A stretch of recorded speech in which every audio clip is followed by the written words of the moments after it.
The Dateable podcast is an insider's look into modern dating that the Huffington Post calls one of the top 10 podcasts about love and sex.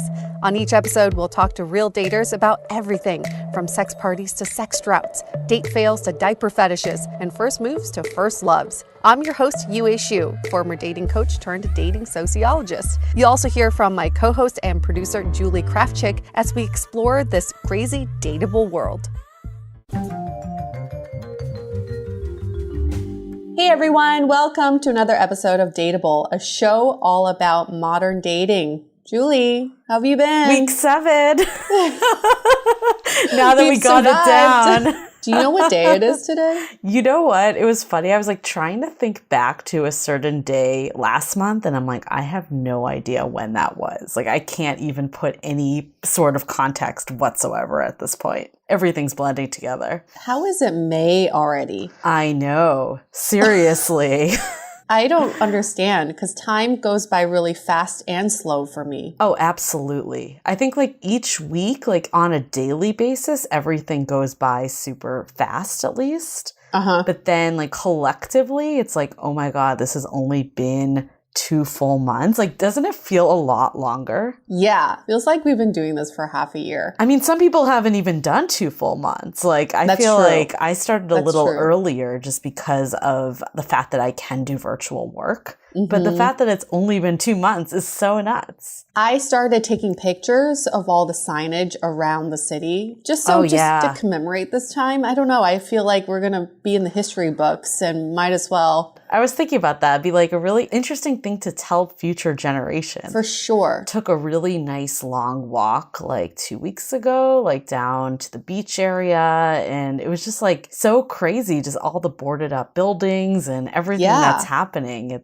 It's nuts. You should be taking pictures of all that. I mean, we drove through Union Square and I just want to take pictures of all the retail stores that were all boarded up. The signage is just, it kills me a little bit because everything is like, please do not be around groups of 4 or more. You know, it's just like all of this really, I don't know. It just seems very morbid. Well, I think a lot of it too, like we were reading the signs also, and a lot of them were like, I think they were from before things got really bad, like when businesses were starting to shut down. Because remember, like bars and restaurants like started shutting down like a little earlier. And a lot of it was like, have you heard of this thing called coronavirus? Oh my gosh. They probably haven't been back in months, right? Yeah, there wasn't much education. All of a sudden, everybody was an expert. Yeah, for sure. What's in your room? What's happening? There's like a bug, like a fly. I can like hear it through the speakers and I'm like, where is it? So we're on a Zoom call and all I see is her face cringing and looking like a crazy person. Well, it's funny because these headphones like amplify sound. So I probably wouldn't even notice it if I didn't have them on, but it's like coming through full effect. It's like in your neighbor's apartment. Yeah. You can hear it. What is that? Buzzing. Yeah. What is that buzzing right now? So week 7, how are you doing? Because you're essentially living with your boyfriend right now. Yeah. I feel like we've gone through every cycle of a relationship. We had our high in the beginning, you know, with the big L word reveal. And then we had our kind of like, we're domesticated and just trying to live life. And then we try to figure out a way to have some me time. So we've been taking like 1 day a week off just so we can do our own thing. And recently we've been just having a lot of little things that come up. You know, when you live with someone, the little things could really bother you. And those things, they pile up and they could explode one day. So this is going to sound so dumb, but I'm just going to tell you anyway. So our recent fight was every Friday we get boba because to me, that's like the way to celebrate. So I call it Boba Fridays. Yeah. And you got to do the little things. You got to do the little things. It's celebratory. And every Friday morning I take out my phone and I go on whatever, Uber Eats or whatever. I type in boba and I just randomly select a boba place that I can get boba.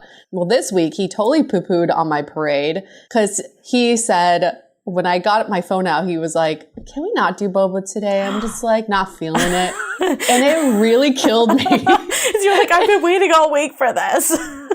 Yeah. Like, you don't understand. Thursday night to me was already the beginning of Boba Friday. I had already been planning this. And to him, it just wasn't a really big deal. But I guess to me, I had to explain that it took a week to build up to this. And it's not about the boba, really. It's about having a partner to celebrate these little wins with me. And it really disappointed me that he couldn't be on this ride with me and celebrate. So I had to explain it that way. But when I first said it, because it took me a whole day to tell him what was wrong with me, he was like, what's wrong? What's wrong? I'm like, I can't tell you. And finally at dinner, I was like, I'm mad at you because you didn't celebrate Boba Friday with me. But it's, I guess in a relationship, it always start with like this little trigger, but it's something deeper. And I just really love it when my partner celebrates with me. And he understood that. I just had to explain it in words. You know what, though? It's so interesting because like that, I mean, that seems like it's still a manageable thing, but you mentioned like living with someone, you see all sides of them, right? Yes. And you were very like, I don't want to live with someone before I get married. Do you remember that? Yes. I mean, I feel like your opinions in general have really transformed over these last 4 years, but I remember you saying that really loud and clear. And I personally feel like you kind of have to live with someone before you get married to see it all. I don't know what your thoughts are now. Yeah, I think after this whole experiment with us, I think I'm still in that camp. Because right now, yes, we are living together to some extent, but I still have my own apartment. So I can still go back there once a week. Yeah, that's true. Fully giving that up, I mean, I just think about all those episodes on Sex and the City of Carrie saying she didn't want to give up her apartment and Big being like, why can't you give up your apartment? I'm still in that camp is until I get full commitment of both of us. It's not just him. I'm not willing to give up that apartment I mean, you have a really nice studio apartment that could end up being a dateable studio someday. So I think you should keep that thing regardless what happens. Regardless. Exactly. That is like the best. Yeah. I know. I think about just having your own space absolutely is what's saving us right now. Yeah. So I'm still in that camp, Julie. I don't think I've changed my mind at all. Got it. So you're more like, okay, I'm okay doing like extended time together, but I still want to not live with my partner before marriage. Yeah, I think that's where I'm at. Yeah, and maybe that's like a good middle ground, right? Mm-hmm. I agree. And I mean, even before this happened, I was spending probably most of the week here with him. Right. Anyway, and spending 2 or 3 days during the week at my place. And it's just a really nice break, not from each other per se, but from the relationship. Sometimes you need personal space. You just need to work on your own shit, right? Yeah. And I really think, well, speaking of working on your own shit, I do want to thank our sponsor for this episode. BetterHelp has been just so valuable in having me really capitalize on the me time because they've helped me to really improve my mental well-being. So especially during this time, and as I've said in previous episodes, it's really unpredictable what little emotions can arise and then all of a sudden they build up and I have no idea where the root of it is. So speaking with a professional at BetterHelp has really helped me find the root of where my emotions come from. So I'm really grateful that they're one of our sponsors. I make it a habit to talk to my therapist regularly because sometimes, you just need to talk things out. And so with over 3,000 US licensed professionals across 50 states, you're sure to find that right one for you at a very affordable price. And now for Dateable listeners only, you get 10% off your first month with the code DATEABLE. Get started today by going to betterhelp.com/dateable. Simply fill out a questionnaire to assess your needs and get matched with a suitable counselor. Again, that's betterhelp.com/dateable and use the code DATEABLE for 10% off your first month. Yeah, I mean, you know how much I love BetterHelp. And I also think, like, I'm just thinking about your example with the boba, right? Like, if you can't process what's happening for you, you're just going to explode at your partner. Be like, you fucking don't want boba, right? Like, it's like... we can't be together. Right. So I think there's just something that's so important about processing and having that communication. And I mean, this time, too, it's kind of like make or break it for couples now, right? And I think just like having that arm, I mean, it's a really good segue to this week's episode where we learned this new dating term, Zumping, which is basically getting dumped over Zoom, which, is inevitable during this time. People are getting laid off via Zoom. So I guess, like, why would this be any different? Well, I'm excited for this conversation because we bring up so many of these old ways of thinking about relationships and about breaking up and about how you should be breaking up with people. And I think we come to some very mature terms with this term zumping. Yeah. So I think without further ado, what's so exciting about this episode is that we got to the root of zumping. What I mean by this is we interviewed the woman who basically inspired the word zumping. So you're hearing it first, this exclusive interview. So let's hear it from Julia.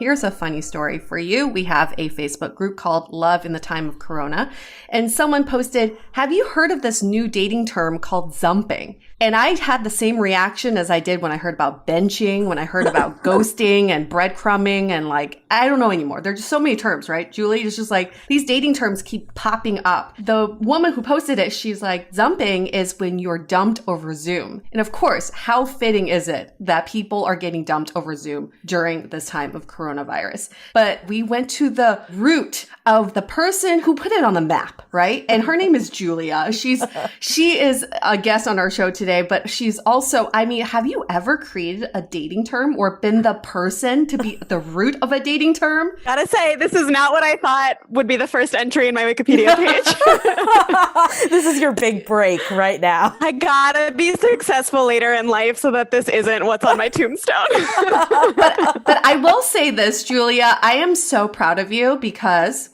of this, okay? For centuries now, we've tried to find the root of these words. Where did these terms come from? And we could never find that origin. And with you, I found it. It was on Twitter. On April 9th, you tweeted, am I the first person who's been dumped over Zoom? It had 63,000 likes, 1,800 retweets, and 1,000 comments. Well, what I learned after tweeting that is that I am absolutely not the first person to have been dumped on Zoom. That's true. People replied to that tweet and said that it happened to them too.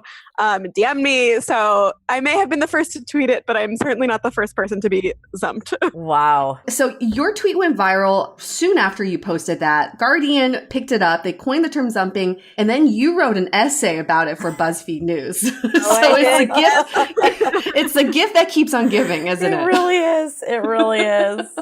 So who is Julia? Let's learn a little bit more about her, other than the fact that she was zumped, which we shouldn't really laugh about, but it's really nice to have you here. She is from Los Angeles, originally from Los Angeles, and she recently moved back to LA. She's 26, but she'll be turning 27 next week. And maybe by the time this comes out, you will be 27 already. So let's just pretend we're in the future.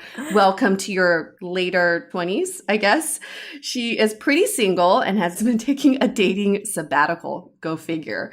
So let's just start with your story. You wrote a whole article about it, but tell us about quote unquote Josh. Yes. So quote unquote Josh was a very nice boy who met end of February. We only went on 3 dates before quarantine. So I want to make it super clear he was not my boyfriend by any stretch of the imagination. I just had a really good feeling about him.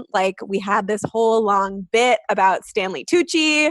And then because I watched too many rom-coms, I was like, well, if we get married, Stanley Tucci is going to officiate the wedding. And I've been single for 3 years. Broke up with my only serious boyfriend in 2017. And this was the first guy, truly in the last 3 years that I've been I could see something happening with excited about him. Yeah. So even though I was trying very hard not to get ahead of myself as much as I could, I definitely felt a lot of potential. And then the pandemic hit. Wait, so before we go into the pandemic, what type of dates did you guys have before? Did you guys get sexual? What happened? Pre-pandemic. We definitely had an instant physical connection. I mean, the dates were out of a rom-com kind of dates. The first one was at a wine bar, and then we made out on Sunset Boulevard in LA, and one day we saw a movie, and then we made out a lot in the movie.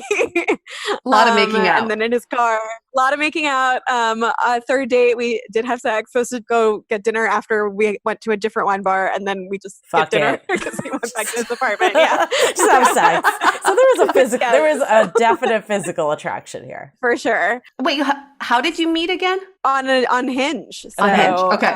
It was like a very all digital 2020, started and ended on the internet. There is that quote, it's like however things start, they always end that way, or like all the...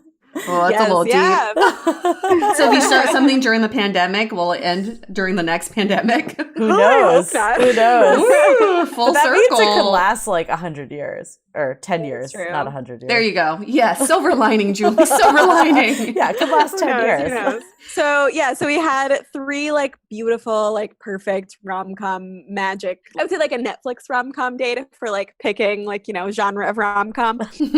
And then the pandemic happened. So he had to go out of town for a wedding like the first weekend of March. So then we originally had plans to hang out the day after he got back. And that was like, I think the weekend things got really real, like when Tom Hanks got diagnosed. Right. So it changed fast. It really switched up. So originally it was like, well, we'll see each other the day after you got back. And then he decided to drive instead of fly because of Corona. And then so it was like, he's supposed to come back on a Tuesday and then he came back on a Friday. And then we were like, well, you've just been traveling, so we should probably self-isolate for 2 weeks. And then I'll see you on April 3rd. That was like the 2-week deadline from when he got back. And then everyone went into quarantine, basically. Yeah. So it's so funny because I live with my parents. I just moved back to LA. I'm from here. So I'm living with my parents while I figure out what I'm doing with my life, which is another fun layer of this. So I am being like particularly careful about my social life, even before things got really real and none of us could leave our house because I was like, well, I'm living with 2 people in their 60s. They would not be happy. I'm sorry, Mom and Dad, if you're listening. And if they are, they're super cool. Yeah, I was like, they're obviously already subscriber. Yes, totally. So I was sort of waited, like I didn't want to cancel the date because I liked him so much, but like I think we both kind of like knew in our gut that like we weren't gonna end up seeing each other. Yeah. So we had a bunch of Skype dates. I say Skype is like the generic, like Skype is the Kleenex of video conferencing. So we like FaceTimed and we Zoomed, but I like say Skype, it's like but Skype like video call. Scumped doesn't have the same ring as Zumped. So I feel like Zoom is now the Kleenex. True. Yeah. Well, I mean, that's why I tweeted with the Zoom. So it was like this cleaner copy. We started on FaceTime and then we like switched over to Zoom because connection was better. Like all of the weird logistics that are involved. You were playing the field with video conferencing. Exactly. Yeah. So then like we texting basically every day for 2 months. That was sort of the time frame of this relationship, if you can even call it that. And then like the last week I sort of before we go into the Zump, on these Zoom, FaceTime, whatever it was, like were you guys like having dates? Was it like official? Oh, I know where Julie's going. Were you doing a little naughty stuff over video? I actually wasn't going there, but now that you bring it up, Julie. I mean, I guess tell us about these dates. What was happening on them? There was a little naughty stuff. I hope my parents are not listening. So usually we watched, like one of the things we bonded over early on was like movies. So we did like Netflix parties where we would like watch a movie together. Usually we'd like talk for like an hour or so and like be drinking wine or eating dinner at the same time. And then we'd watch a movie and then, see where the night took us. So you literally Netflix and chilled. Virtually. We did, yes. Yes. Wait, so would you, I was going PG, but now that we're not PG, I'm going to bring it full circle. So were you using like Zoom and FaceTime to like have virtual sex? Yeah. Tell me more. Yep. How? What did you use? What technique? Which filter? Which background? Well, I definitely did the like, on Zoom, you can like touch up your camera. That's a PSA for anyone out there. Yeah. Yes. So I was definitely doing that. Started out like even before we had our first like date when he was like out of town for this wedding, we like started sexting a little bit and it was like very organic. Like I've sexted, I've dipped my toes into the waters as it were, but like I'm not a pro by any means, but with him it felt like natural and like easy. The pandemic's bringing it out. Yes. Yeah. Well, it started out as like very like sweet, actually. Like we were sort of just like recapping the one night that we'd been able to do it, and then kind of just like building on that. It was very like improv-y, like yes anding each other, you know? And yeah, it felt like good and like yes, we were sexing, but it did feel like very like sweet. So it was like not as raunchy maybe as I know you made out a whole bunch before the pandemic hit. Were you able to sleep with each other? Yeah, she said yes. that. Oh, okay. So I totally missed that. Or I just want to hear it again. Okay. No worries. Just want to repeat it for anyone that missed it. Things got hot and heavy. So you saw the penis before quarantine. You like the goods, yeah. So did you feel like things were progressing at this point? Yes. Yeah. Honestly, so that was the weird thing was like the first 2 dates were like fun and we like talked for a really long time. We talked for like hours. But it wasn't until the third date that we kind of had like a real deep conversation.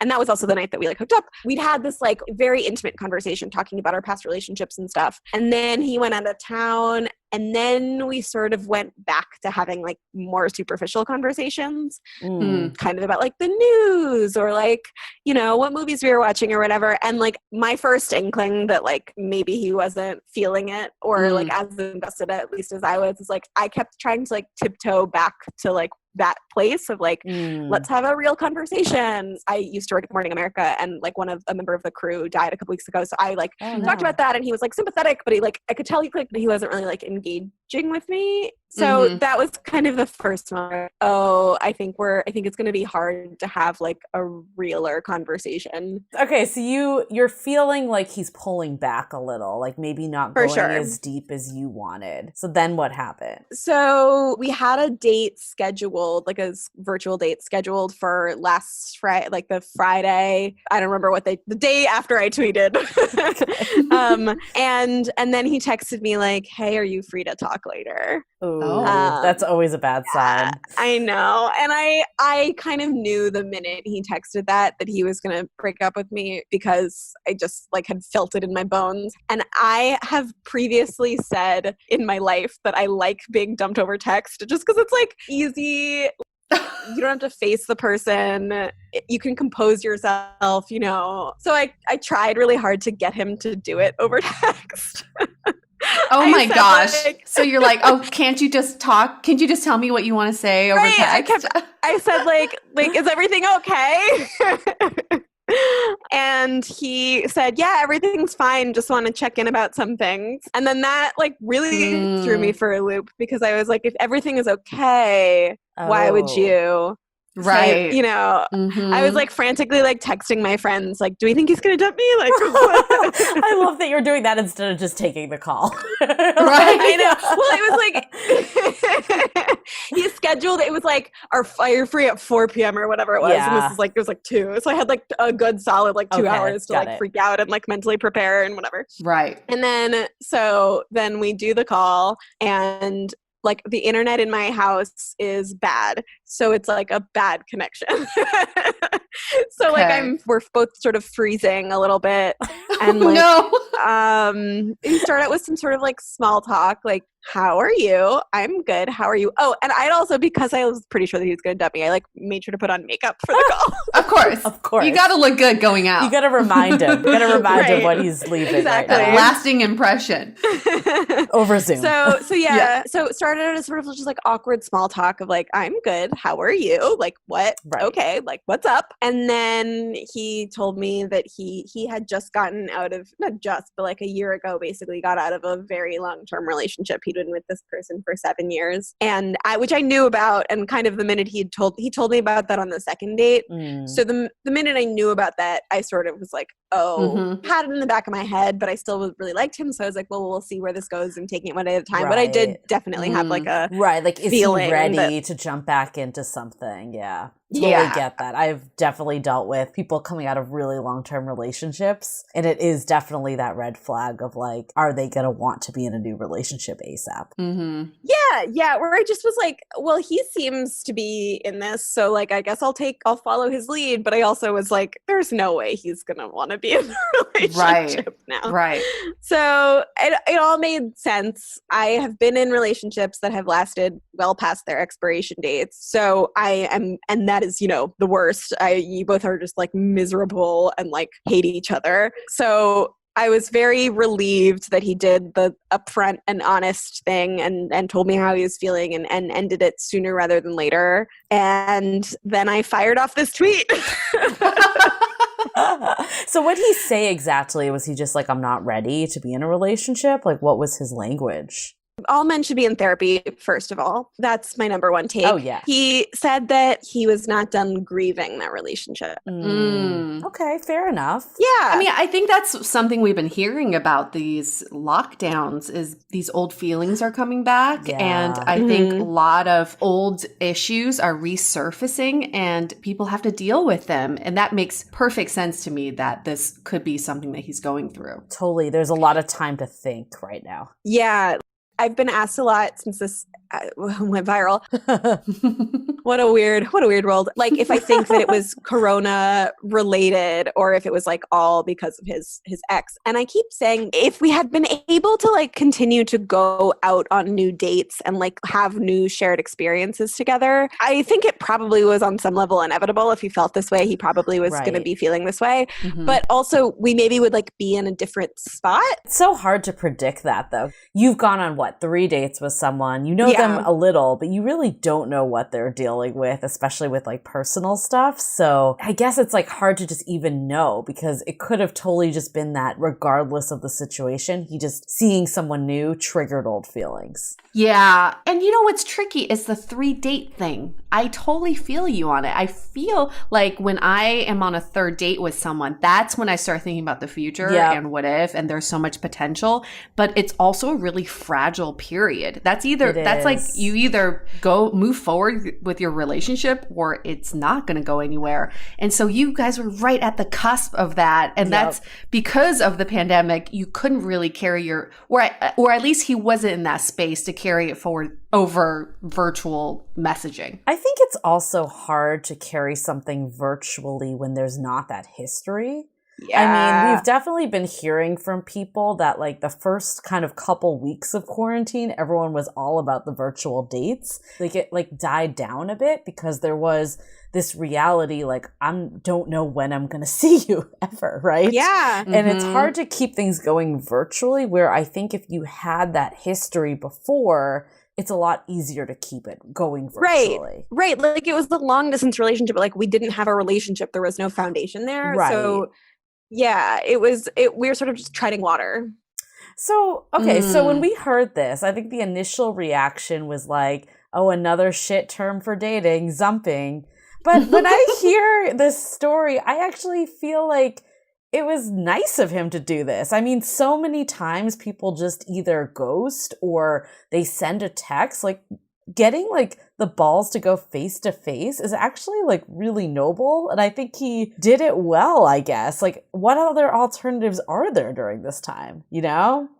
Julie, you wrote this in your article too. You said normally you would have some sort of like fuck him party with your friends and talk shit. But this time you said, I can't do that because this time it was actually really compassionate and nice of him to do it this way. Yeah, I really have like nothing but nice things to say about him. I think he did something that is very hard. Like, look, I've chickened out trying to break up with somebody before. And I think it's hard. I think it's hard to look somebody in the eye and tell them exactly how you're feeling, like in the best of circumstances. And so I think he definitely, like, he did the right thing. I think I wrote a follow-up essay for Metro UK where I said, if you want to break up with somebody, like, do not let a pandemic stop you. Yeah. Like, so much worse to be in a relationship with somebody and to feel like you are emotionally supporting them and giving all of this energy to somebody and not get it in return. People keep asking me, like, would you rather have been dumped during the pandemic or after? And I keep just like, rip that Band-Aid off. Yeah. That is so true. Because, I mean, even though you weren't seeing him, if you were talking every day and like having these like Zoom dates or Skype dates, whatever it may be, all the time and like really carving out this energy for him, then I think it would have just made it so much worse when he ended it afterwards. Right. I think I just would have been really resentful. I think I would have just been like, you talked to me for 2 months or however long this is going to last, and you knew you didn't want to date me. I think he did the right thing. But back to your original comment of hoping that he would have just dumped you over text. In hindsight, would you still have preferred that? No, I think I would have probably been angry. If he's a decent enough guy that I think if he could have done it in person, he would have. And this was as close as he could have gotten. Right. I mean, what's the alternative? He's not going to like come to your doorstep and stay 6 feet away. Like that's like... Or he could have. For your parents to hear. I feel like Zumping's still better than that. He's like got a boom box outside your window. With I have a message music for you. I have a message, Julia. You're like, is he proposing? No. He's like, no, he doesn't want to see me anymore. Like, fuck you. I feel like Zumping, though, has such like a negative connotation, even though what we're saying is it's actually better. Like there's something about the word that just sounds bad, right? It's the dumping it's a horrible part. word. I hate nobody it. wants to be dumped. I mean, how else would you call this? Like separate ways? I don't know. Is that better? Conscious separation. uncoupling. Yeah, separation of sorts. But the worst is Zumping sounds like humping over Zoom. Yeah, it could have so many. confusing, Actually, that's right. interesting. That could be like a new virtual sex term too. Oh wow, yeah, Zumping over Zoom. That would be quite the visual. Like, what are you humping? Like, especially with you, Julia. Your parents come in the room. They're like, "Honey, what are you doing?" Oh my god, just doing some Zumping. Don't worry about it. The thing about this whole experience, which is just like the 2020 of it all. So we hang up the call, and the internet in my house was so bad. He said the like big bulk of what he wanted to say, but then we sort of were having like, well, okay, like that kind of stuff was happening as the internet was dying and we were breaking up and literally breaking up. So then he like texts me a giant paragraph the minute after the call and sort of like summarizing all of it. It was very nice. Oh. And then like literally I call my sister, I FaceTime my sister and like start sobbing on FaceTime to my sister. And then I fire off this tweet and it kind of starts to go viral immediately. Oh my God. So my God. parents are both very online and they both follow me on Twitter. So my mom like knocks on the door and is like, hey honey, like, is it true that you got dumped? I love that she found out via Twitter when you live in the same roof. I know. Oh, it's like my such a, it was, the whole thing was so surreal. So that's how things go. That's how things go viral. You're just describing it now. I mean, that's how I pictured it. And that's how they do it in the movies when things go viral. But no, that's really how things go viral. Yeah, it happened very fast, like took off immediately. So oh my God. I sort of did it, not really processing all of it. Like it was interesting because it's now been a little bit over a week. I was just very busy the week after it happened. I wrote this essay and then I was been doing like interviews and stuff. And then like this week it's sort of slowed down and I've been able to more sort of just like process how I feel about everything, which has been good. Talk to my therapist about it. Great. It was the whole thing was just very surreal. Oh, like my dad is like my publicist. He was sending me like my press clippings of like, they're talking about something in like a Indonesian website. And it was like, oh my God. He has like Google alerts set up for like something on it. Does quote unquote Josh know about this? Yes, he does, and he is not real pleased about it. No, is he not? Really? No. Has he expressed that to you? Yeah. So basically, I texted him a couple days, maybe like the day my essay came out, and I maybe underplayed how viral it was, both because I was debating whether I even like needed to text him or not. Like that's always like people kept saying like, no, you don't need to. Like he's the one who ended it. Like don't text him. But it seemed to be getting enough attention that I felt like I should. Yeah. And it's so like under your name too. Yeah. Right, you can't hide it. Yeah, I kind of underplayed it, and I was like, "Hi, so like this thing kind of took off, and like it's going a little viral." And then I wasn't sure if he'd seen it or not because he's not on Twitter. But he had. Oh. And he basically he sent me like a giant paragraph saying that he was like bummed out and uncomfortable, but like details of his personal life were on the internet. No. So I felt really horrible. But I mean, it's not like you're revealing that much. Like you're just saying that he zumped you. Yeah, I mean, it's been an interesting. I feel like this has made me want to write like an Emily post, like a modern day Emily post about like what is the etiquette of, because it's like I've revisited and reread and re-listened to the stuff that I've said, and I think I was by and large like very respectful, and I've been pretty careful to just like tell my own story and not, as much as possible put words in his mouth, or talk about his life. And it is my story, and I do feel like I have the right to tell it. I don't know, what are the ethics of that? What is the it's a very strange situation to be in. Because it still involves him. There's no like getting around that. Right. Well, it is. I was saying to one of my friends that it makes me have a lot of sympathy, understanding for the song "You're So Vain," because it is about him, but it's like really not about him. Right. So I really do feel horrible that I've hurt him, especially because he was so upfront and honest with me and kind. And if I ran into him, and if he doesn't want to hear from me anymore, which fair, I like wanted to send him a very long paragraph. And I think if I could go back and do it, I probably would have been maybe just a little bit more thoughtful, and I probably would have told him earlier. But by and large, I stand by everything. Yeah, I mean, it's definitely a mixed bag because it's not like everyone knows who he is, right? Like, no one really, he's pretty anonymous still. Like, maybe like you're like, I mean, after like 3 dates, like probably your close friends didn't even meet him. Maybe they've seen like his name and photo, but that's probably about it. Yeah. I mean, we did not meet each other's friends.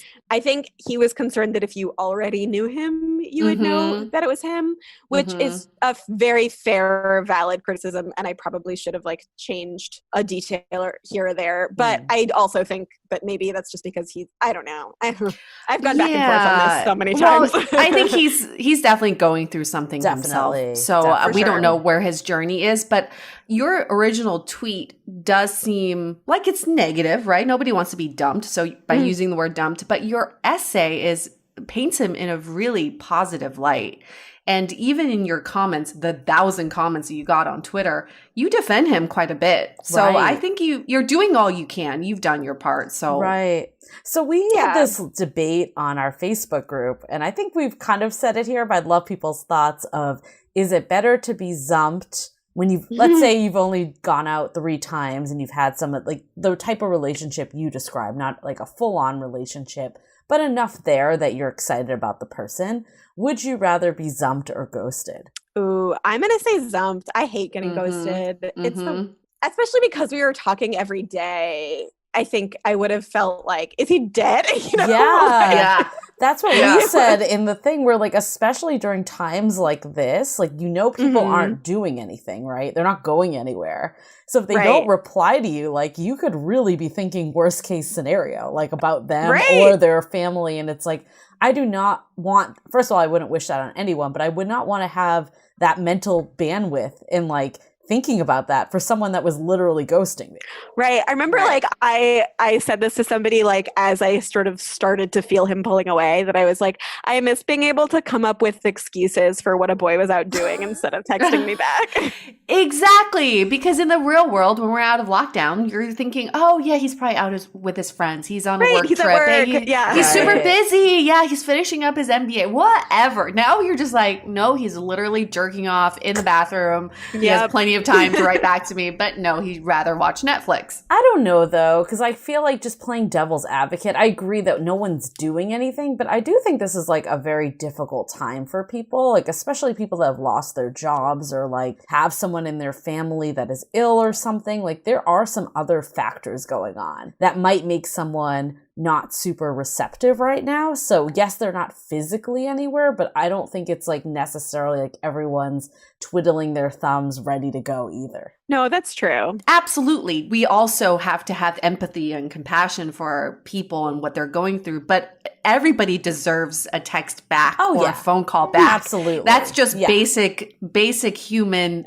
behavior that we should abide by. So I still think there's no excuse for ghosting. Right. No, I mean, I think it depends. Like sometimes people think they're ghosted though before they're actually ghosted. Oh, like, I mean, if time has really gone by, then yeah, you've been ghosted. But like a lot of times, like people will read into small text messages and think something that could have happened that might not have. So by no means, if like you've been texting someone for a week and they're not replying, that you should be giving them the benefit of the doubt. I'm definitely not saying that. But I guess my point is that there is stuff going on for people. For sure. I feel like when this first started, everybody was like, there's so much time. Everybody has so much time. And now it's like, I'm actually very busy. Right. Like super busy. Right. Exactly. We're the same. Okay. And also it could be a lot worse. Again, I'm reading through all the comments that you're getting on Twitter and I'm just skimming through them. Oh my God, but I know. People oh my gosh, this person said, my ex asked for a divorce through Facebook message when Facebook was still new. I know. That one made me gasp. And that was when Facebook was still new, it said? Yeah. So that means it wasn't during the quarantine. That was no, there was no excuse for this. And then this one, has nothing to do with dating, but this person was laid off over PowerPoint. The company gave a PowerPoint presentation during a staff meeting, basically outlining the new org chart. And whoever was not on the org chart was asked to leave. Oh my God. The stories people told me were like, and not even just the replies on the tweet, but in my DMs, I kept being like, people kept reaching out and wanting to be like, I hope you're okay. And I'd be like, oh, I'm basically fine. Like, yeah, I'm a little sad and it sucks, but like, I'm fine. And then they'd be like, I'm going through the same thing. And then they tell me this like horrible story. Yeah, so, this is like, bad. I know I'm certainly not alone. Like, I will say, so my like big takeaway, I think, from this experience, I had so many people DMing me and reaching out and telling me their stories. I think one of the weirdest and hardest things about quarantine is that it is very hard to feel like your feelings about like a dumb boy are valid or girl or whoever. Yeah, because there's big stuff going on. Right. Because there's like things are so scary for so many people. People are losing their jobs. People are losing loved ones. And I feel like the reason that my tweet took off is just because it's like, well, this stuff's happening too. And it still matters and it's still, you're still allowed to feel all of the feelings that you want to feel about it. That's still your truth. That is a great point because it's like, that stuff would have bothered you before this. It's not going to just magically disappear because there's worse stuff now. And in a lot of ways, I feel like, at least for me, it's like there's a framework for being upset about a breakup, whereas there isn't a framework. Like, I don't have like I don't know what it's like to go through a pandemic. I've never gone through a pandemic before. Right. And so in a lot of ways, it's sort of like easier to obsess or be heartbroken because it's like, I know what that feels like. I have a roadmap for getting over that. Whereas like, I don't know what the roadmap is like for the big life. We don't know what's happening with the world. So I think just letting people know that it's okay to care about this stuff too is important. So before we go into more takeaways, I have two just like burning thoughts that I would love both of your thoughts on. I guess the first one is, do you think like if you were in like a serious relationship, like let's say you've been dating for 6 months to a year, like it's not like you're living together, but you're in like an established relationship, right? But for whatever reason in the quarantine, you were not together. Do you think Zumping would be worse in that case? Or do you think it would be the same as your like 3-date plus a little more time? I still stand by my, like, if you want to break up with somebody, just do it. Like I said, I've been in relationships that have lasted well past when they should have. And I think even though it sucks, they're always going to suck. Breakups are always going to suck for everybody involved, no matter what. Yeah, I mean, that's a tough one. I think if you're not quarantining with the person, you owe it to them to let them grieve sooner rather than later, I guess. Yeah, rip that Band-Aid. This is the same conundrum people in long distance relationships have. Right. I had a friend who was dating someone in Colorado and she lived in LA and she thought, well, I think we should break up, but should I tell him in person? Like, should I fly to tell him in person and then just turn back and come back? Or do I do it over the phone? So I think Zumping is basically like breaking up with someone over the phone as well. I think it's, like you said, Julia, if the feelings are no longer there or the relationship is no longer working, you shouldn't let technology stop you. Yeah. I think doing it over video is probably still better than phone. Like you can actually see someone face to face. So I think that might be even a better bet. I'm just wondering, I'm just thinking, I guess it depends on the situation. But if you were in person in the same city, would it be better to meet at a park 6 feet away and deliver the news? Or would it be better to do it through Zoom? I'm going to say no. I'm going to go with Zumping. Oh God, I'm remembering one time I was dating this guy. I knew I didn't want to be dating him anymore, but it was because we'd been dating for a couple of months and seriously not serious, but he was my boyfriend. I knew that I was ready for a more serious relationship, but not with him. And we went out to dinner and I was like, I'm going to do it. I'm going to be upfront. I'm going to break up. It was the first time I'd ever broken up with someone else, which now I've done it several times, but that was my young life. And I was like, I'm going to be honest. I'm going to be upfront. We're going to go out to dinner and I'm going to say, I just don't see a future with you. The whole time I kept being like, okay, well, at what point do I do this? Do I do it when they're getting the check? Do I do it when we're ordering drinks? Right. It's the most uncomfortable meal because you're waiting the whole time. Yeah. Totally. So he's making small talk about how was your day? What did you do at work? And I'm like, oh, So I did it as we were getting the check. And what I meant to say was, I do want a relationship, but I don't think I see one with you. And then what came out of my mouth was, I'm not ready for a relationship. Right. Which is literally the opposite of what I meant. And he got the memo, but it was sort of a bad amputation, where doesn't come all the way off. And it was sort of just neither of us left that dinner exactly knowing if it was over or not. And then it was just ugh.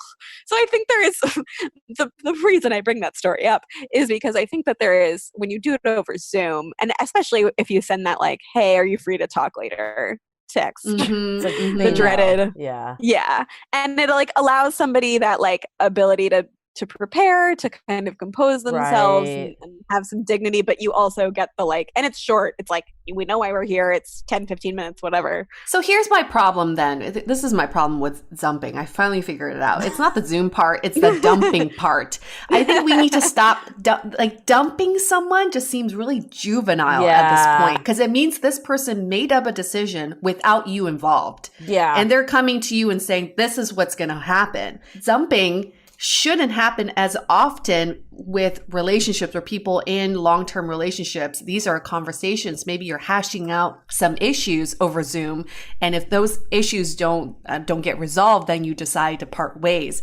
But to dump someone over Zoom is just really harsh. I think that's what it is. That's a part I can't deal with. I love that. I think that is what it is that makes it a shitty dating term. And I think it amplifies if it is a more established relationship. And I think the terminology of we're ending the relationship versus I'm dumping you, that makes it feel like you did something wrong that you're getting dumped. Yes. Versus this relationship's not working mutually, we're just going to end it. Yeah. Yep. Well, to be clear, I am the one who put the dumping label yes, on it. Exactly. No, I think that's probably why people are putting this negative connotation on it. Because they see the dumping. It's not the over Zoom part. But I do think your situation is a little more in that stereotypical dumping realm because just the lack of history that you guys had. And I think to the question earlier, is Zumping worse if you've been in a more established relationship? Maybe the answer is yes, because it shouldn't just be out of the blue. Yeah, I think that's right. Okay, then my last burning question is, do we think that Zumping will continue as a trend post-quarantine? Ooh. It's a hard one.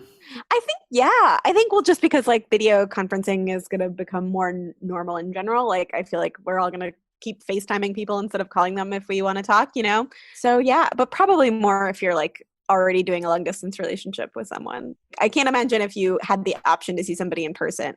Either it's short term enough that you can do it over text, or the next rung up is in person. But I guess playing devil's advocate to that is you just said, like, I would rather what he did yes. was do it through video than text. I think it might actually persist. Like, I think if you're in an established relationship enough, like we said, I don't think that should be where it goes, especially if you can meet up in person. But I think for these like weird interim ones, when it's not a real relationship, but so it feels weird to like break up. I think doing it over Zoom actually is a better option than sending that text. Yeah, I buy that. All right, you've convinced me.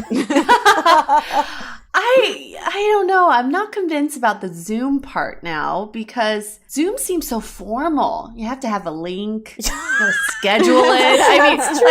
You have to set up a meeting. That's just so formal to me to talk to someone about what they're going to have for dinner. Maybe FaceTime dumping will be more prevalent. Thumping.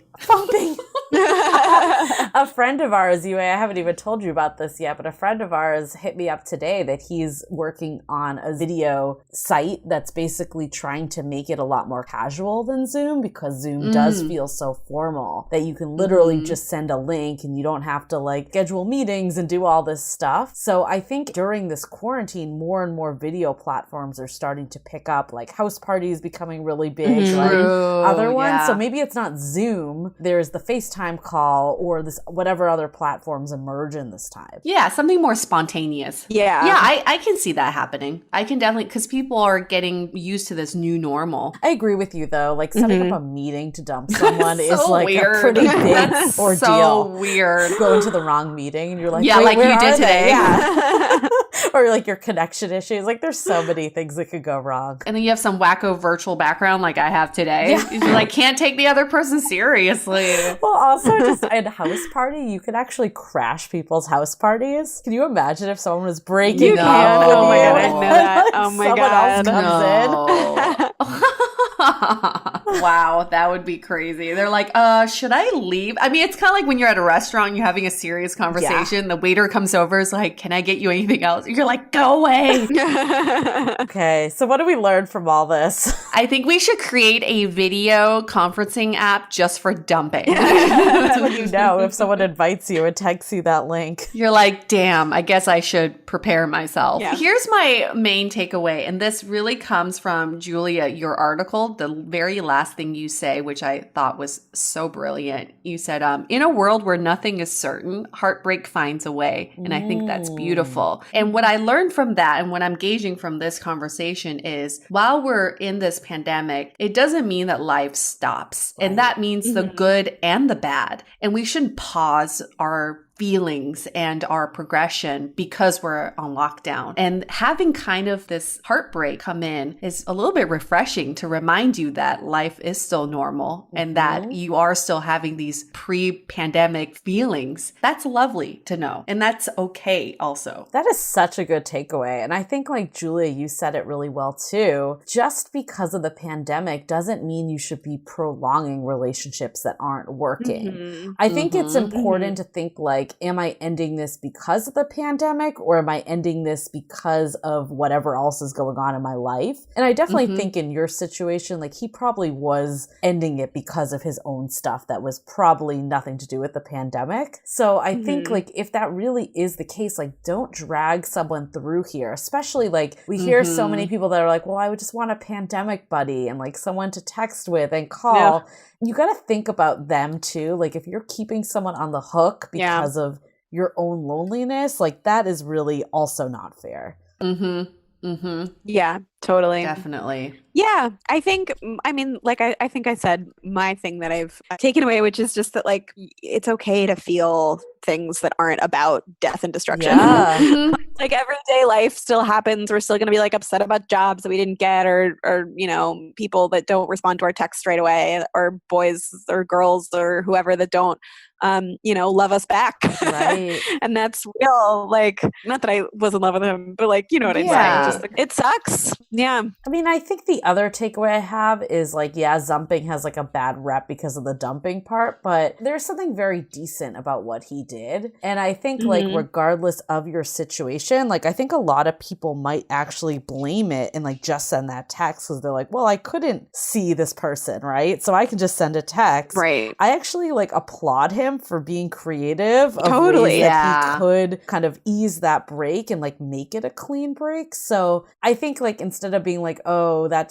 shitty that he's zumped you or whatever, like let's think about like the alternatives, and there really aren't many better ones right now. Yeah, I really feel like what he did was like the best possible scenario. And it, like, selfishly, I think I wrote this in my piece that like it would have been really nice to be able to be like, this guy sucks. Like, can you believe it? Yeah. Because there's like, you can take some comfort Yeah. in that kind of Yeah. like anger. I do feel like I was robbed of that like that like fun period where you get to be like, oh, men are terrible. Yeah, right. But like, truly, he did something very kind. I actually think sometimes it makes it harder to get over someone when they are really nice about it. Mhm. Like if they're an asshole, you're just like, fuck that person, you know? I know, because then you can get over Yeah. them a little bit more. Exactly. This also shows, because this is what we've been hearing from a lot of our listeners too, is everyone seems to be revisiting the old. And Ooh, at yeah. the beginning of the lockdowns, everyone had these really ambitious and lofty goals of learning new things Yeah. and meeting new people. Like everyone's like, I'm going to learn Spanish and I'm going to meet like 5 different people every night. But now that we're in it for a few weeks now, everyone's kind of like rehashing what they've experienced in the past. So if you're experiencing this right now, you are not alone. Everyone's kind of resurfacing some of the old lovers or old issues, and that just let that come up. This is a time to figure that out. So once we're out of lockdowns, you can move forward. Yeah, and we've also talked about just the benefits of self-reflection during this time. Like this is giving people a lot of time to think. To his defense, like maybe it's actually better that he had that reflection than stringing you along for another 3 months and then realizing that. Yeah, I mean, that's where I've landed on it. Yeah, I think the last takeaway I have is like ending this language of dumped. I think you said that so dead on, Yue. It's like the relationship ended. It has nothing to do with like one person having the power over the other or one person doing wrong. It didn't work out because you weren't in the right place at that time with each other. Or it wasn't the right fit for whatever reason. Yeah, I like that. I'm sorry I perpetuated the... Oh, no, you But you know, you are the prime example of why we need more dating terms. Yeah. Right? Because you have Yes. limited terms to use. You're like, well, this describes what I went through. Maybe we can invent some new terms.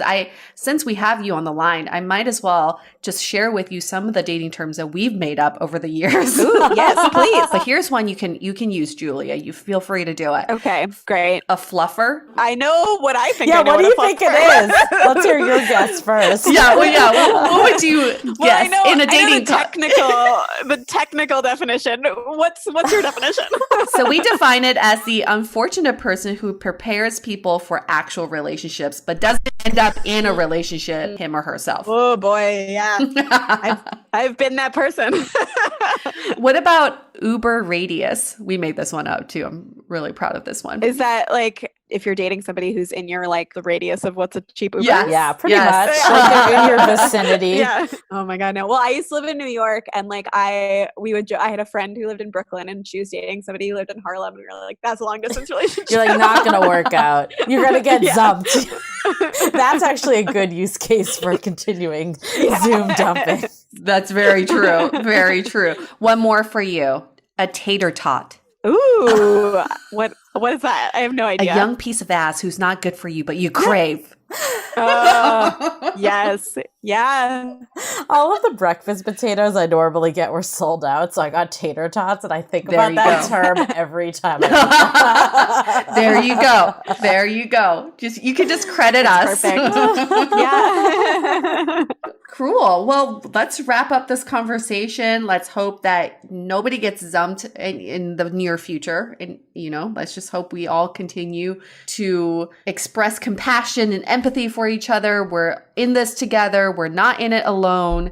When your feelings come up, let yourself feel those feelings because those are real and those are your honest feelings. And that is A-okay. Or if you do get zumped, maybe it doesn't have to be a negative thing, as we found out. Like if this term does, like you said, hopefully no one does. But I think some of our conversation has been if things have run their course, maybe it's actually better. So it's, again, just the mindset that you have towards it.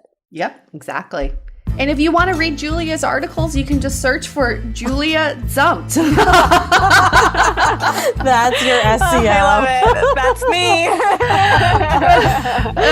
me. Yeah, or just look up the Guardian article. There's lots of links to yours as well, and we'll also put it in our show notes. It's a beautiful article what you wrote, and I can't wait for the follow-up.